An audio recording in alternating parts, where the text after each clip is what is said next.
আজকে হবে ভাগ অঙ্ক, তাই না? কি হবে আজকে? ভাগ। ভাগ করতে গেলে এইরকম একটা কিছু হয়, তাই তো? মাঝখানের যে সংখ্যাটা থাকে তাকে বলে ভাজ্য,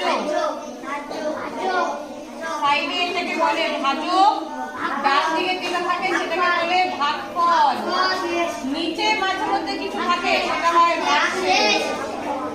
কি জিনিস এগুলা? আমাদের কোনো সংখ্যা দেওয়া থাকে, তাই তো? হর 75 দেওয়া আছে, ভাগ 5, তাহলে 75কে 5 দিয়ে ভাগ করতে হবে, তাই না? 75টা কোথায় লিখবো? এইখানে। তার মানে 75টা হচ্ছে ভাজ্য। যাকে আমরা ভাগ করি তাকে বলে ভাজ্য। 75টাকে ভাগ করবো, তাই তো? তাহলে 75টা ভাজ্য। যা দিয়ে আমরা ভাগ করি সেটা হচ্ছে ভাজক। 5 দিয়ে ভাগ করবো।